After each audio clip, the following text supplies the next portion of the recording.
Hi, I wanted to make a slightly longer video on these essential Python functions for data analysts that revolve around data cleaning and data transformation. We will be able to use all the functions displayed here, and this will be about 80% of the functions you're going to use in data cleaning, data wrangling, and data transformation. And these are some that you will honestly see a lot of when you are in interviews. We will also look at building a user-defined function at the end. So let's dive in. So welcome to Data Wrangling, where we're going to look at some of the best functions for data wrangling, and this will help us get our feet firmly on the ground when using Python for data wrangling and data manipulation. So let's get started. We first want to bring in the data sets that we want to bring in, but let's review some of the functions that we're going to go over. We're going to bring in drop in A, drop duplicates, fill in A, replace, rename, string replace, group by, pivot, merge, where, and transform. And we'll probably do a few more. So let's cover this pretty quickly. So I'm going to import my Pandas package, and I'm going to save it as a variable PD. And then I'm going to import NumPy and save it as a variable NP. And at this point, we can use that Pandas variable. So PD dot read underscore CSV. And I'm going to save this as a variable df, and let me zoom in here so you can get a little bit better look. And I am going to get the student scores. So once we have that, let's use that data frame variable to look at the head. So I run this, and we can see we have the name, email, age, gender, city, country, math score, and then your science score. So the first thing we want to do is let's make sure we're documenting each one of these lines. And let's go to the next line, and I'm going to press escape and B to get a few more. And then in another document, because now we have the student scores, and now we want the English scores. So let's say df2.read df2 equals PD CSV. We got the English grades, and we can also look at the head. So let's df2.head. So then we can look at these two data sets. So you can see those data sets have our math and science score here and our English score here. So you can kind of figure out what we're going to do a little bit later, which is merge. So let's merge these two documents, which is one of the great functions of a data frame. So we saved everything as df1 and df2. So if you want to merge, we do with the first table we're going to merge on, df, and then we're going to use a merge function. Now, there needs to be a common thread between these two merges, and we can see it's the name, or if you had another identifier here, but we don't. So then what we can do, we can say on the name, and let's run this. And when we run it, we should get this back. So what we get back is English score, math score, and then you can see we have a problem here with this unnamed column. So what we can do is drop that column. So let's go back up to df, df.drop. And what do we want to drop? We want to drop that unnamed. And we make sure, and then we can save over the data frame like this. And we also want to set the axis. We want to set the axis as 1. So in Python, we use zeros and ones. 1 is for columns, 0 is for rows. So let's drop that. And let's copy this and go down here. And we can just change this to df2. Now everything runs sequentially. So I'm just going to run the whole thing, go up to the top and run all. And I made a mistake. Unnamed is not in there, so I must have spelled it wrong. we can just, oh, it has two ends. So now we run this again. Make sure it's not, there we go. And now you see when we merge, we have this nice column here where we have name, email, age, gender, city, and all our scores. Now, I am going to save this over as my main DF, so I'm just going to say DF, and then DF.head. So this is going to be your final data set. So let's start with checking out our data types, and we're going to do that with the info function. So checking, and we're going to use df.info. And what this gives us is all of the entries, which are the rows, 110. And then it tells us the amount of nulls we have. As you see here, we have 110 entries, but for age and math score, we are missing values. And then it tells us the data type over to the side. It also tells us memory usage. So what we want to do is be able to handle these missing values. So let's start with age. We want to be able to take the average age. So let's say filling null values.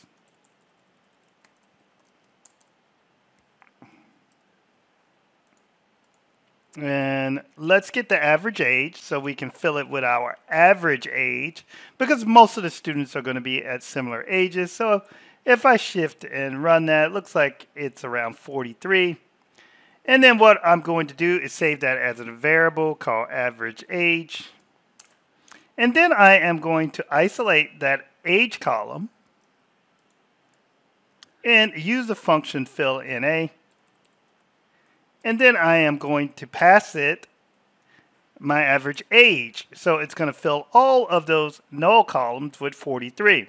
And then if we look at the info, we can see that now age, oh, we need to save it over. So now we take the column here and we save it over, shift and enter. And what we end up with is our age, and it's completely filled. Now let's deal with our math score. So we'll just assume if they don't have a math score, they didn't take the math test.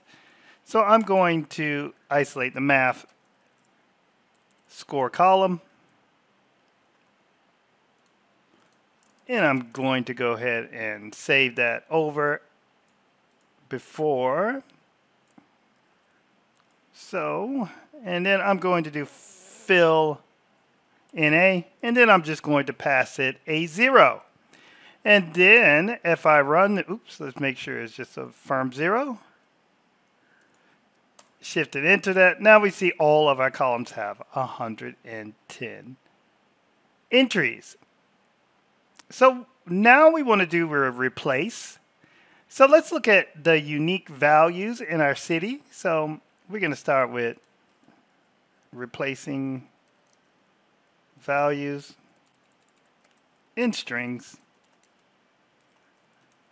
But first, let's take a look. So I'm going to escape in A, and let's say unique values. And the way we can do that is isolate the city column, and then use .unique. And not absolute unique, just .unique. And then if I run this, you see we got all the unique cities. So the thing that I want to be able to replace is port. I want to call it PT for everything that says port. And the way we do that is with a string replace. So I'm going to go back down here, and I'm going to go city to isolate the city column. I'm going to use a string method, so str. And then I'm going to use replace. And then all I'm going to do is pass in what I want replace, port. And I want this replaced with PT for the abbreviation. And I also want to save this over.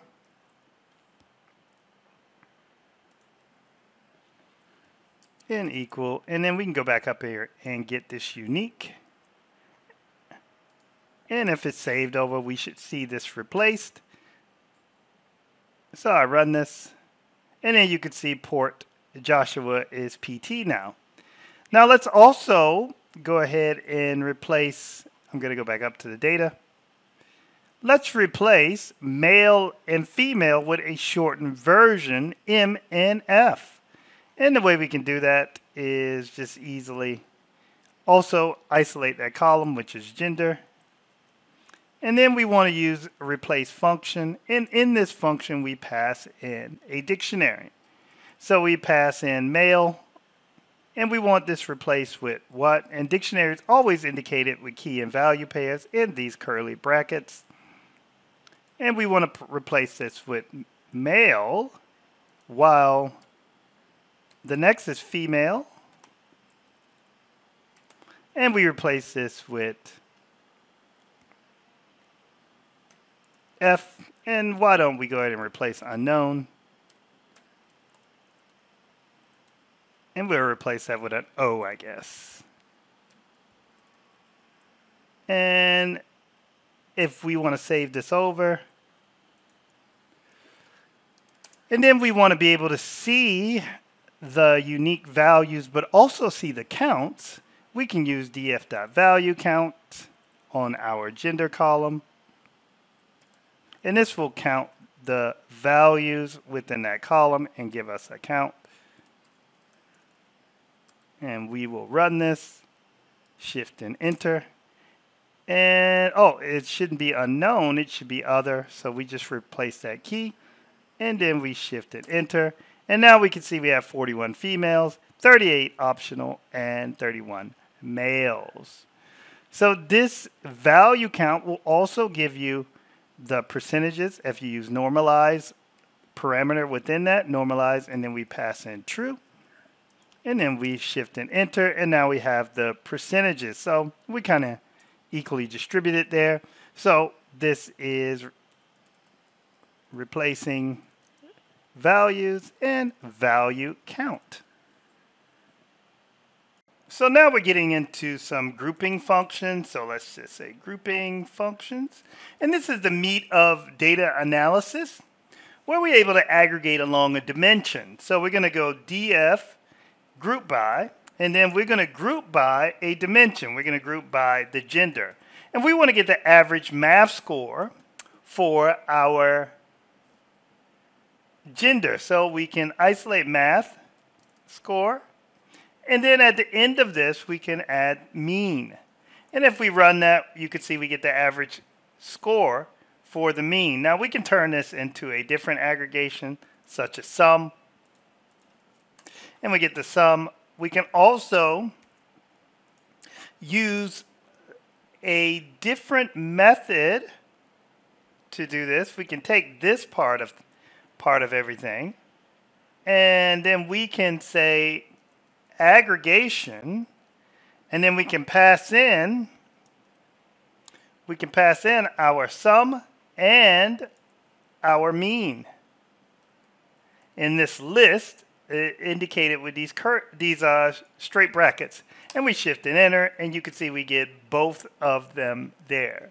So that is a grouping function that is really useful, and you probably are thinking that is somewhat similar to a pivot table, which we can create also. So let's create a pivot table, and a pivot table is going to be very similar to what you have been experiencing in Excel. So let's create a pivot table, and the way we're going to do that is we will get a variable. We'll call it, oh, we don't need the variable. Let's just do it straight off. So we have our pd.pivot table underscore table. Now the pivot table needs to take a data frame. Then you need to pass it either your index or your values. I don't think it makes a difference. So we're going to pass it our values that we want. And we're going to get the, let's say, the math score. And we'll get that science score. And I'm passing this in a list, as you see. Science score. And then I'm going to finally get that English score. And now for the rows of our pivot table, I am going to give it our gender. So that's going to be our index, of course. So our index is going to be the rows. So we pass in the index equals gender.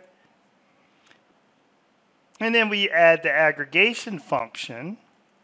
So, and if your code is getting kind of long, what you can do, you can split this up. For example, I'm going to split it up here anytime you see a comma.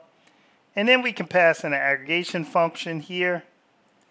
And I'm going to use NumPy, so I'm going to import NumPy as NP. And then I'm going to pass in here for our aggregation function np.mean.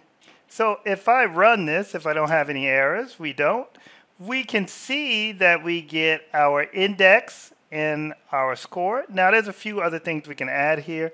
We can add margins. So margins equal true. And if we shift and enter to run that, you can see we get the overall average for each one of these also. So that's a pivot table. Now there is an interesting function called a transform function. Now the transform will give you the aggregation of a group. For example, if we do gender, let me go back up to the top where we can take a look at. It gives you the aggregation of a group, but also won't suppress your data, so we will get it along each one of these rows. And let me give you a indication here. So maybe let's create a new, so let's say transform function. And then what we're going to do, let's create a total score column first. And all that's going to be is our df.math score plus the df.english score, and then plus our df science score. So now we have a total score in our data frame, and what I want to do is I'm going to use transform, and what that is going to do is we're going to get that average per group, and I'll show you what that looks like. So I'm going to go and do the same thing. I'm going to df.group by, so I'm going to group by the gender, and then for that gender I'm going to get the total score that we just created. I am going to use a transform function, and then I'm going to pass in the mean here. And let's take a look at our data with df.head. And if I don't have any errors, let's shift and enter. Yep, looks like, yep, I spelled group by. And let's see if this runs. Nope, something else is wrong. I spelled transform wrong. So you can see it's very sensitive. There we go. So take a look at what's being done. We have a gender here of O, and you can see we get this average per group, so that O is there. And then for male, we have 118, and for female. So it's the average for each one of these groups. Now, why is this important? It would be important if you're doing some very detailed calculations where you need it at the row level. So those are kind of analysis functions that we can use. And we'll look into a few more conditionals next. So let's create a conditional with NumPy, where we're going to get the above average scores for, let's say, one of our groups. We could probably start off with the math score. So let's do our math score, and we can get the average by just isolating that column and getting the mean. And if we run that, we can get the average, and then we can save that as the average math. And now that we have that, we can create a conditional around the math score. So we can isolate that column, and then we can enrapture that column in NP where we say where the math score is greater than the average math, we want to give a yes, else give a no. And then we cut this off. And if I run this, you can see we get this list of yes and no's. Now we can easily pass this into our data frame as above average math score is the name of that column. We pass that in. Then we take a look at the head of our data. And if we go all the way over to the right, you can see we get the above average math score. And remember, we can always isolate that column now. So let's take this and get the percentages with the value count. Pass in normalize. And if we run this, we can see it's about 50-50 on that. So the last thing we want to do is use this to make a function, and a function is repeatable code. So we want to be able to take something like, we can call a function with def, and we're going to call our function above underscore average, avg. And our function is going to take our data frame. It's going to take a column, and then it's also going to take a new column name, let's say. And once we do that, we can pass in our np.where, and we want to give that not the math score. We want to give that the column name. And once we have the column name, we want to make sure it is above the average, right? Because we created the average here. So what we can do is we can take that column and we can say, hey, give us that mean. And we can call it column mean, call underscore mean equals. So now we have the same things we have as above. We just need to be able to create a new column and make sure that this is column. So np where it is, and then we're going to give the new column name. So a new column name is here for new, is we call this function above average, and then we pass in our data frame, which is df. We pass in the column that we're interested in. So let's say the science, and then we pass in the new column name. Let's call that science score above average. And then if what we want to be able to return in our function is our last part, we want to be able to return our data frame. So we want to make sure that we have that data frame and we don't have to save it over. So I'm going to run this. Yep, and I should run. There we go. And I run, it returns the data frame. And you can see we have a science score. And we only need to add one more to it, which is our, what is it? Our English score. And we call this English score. So if we run both of these, run it, and then we take a look at, let's say, the head of our data now. And I just move over. You see we have all our yes and no's for above average.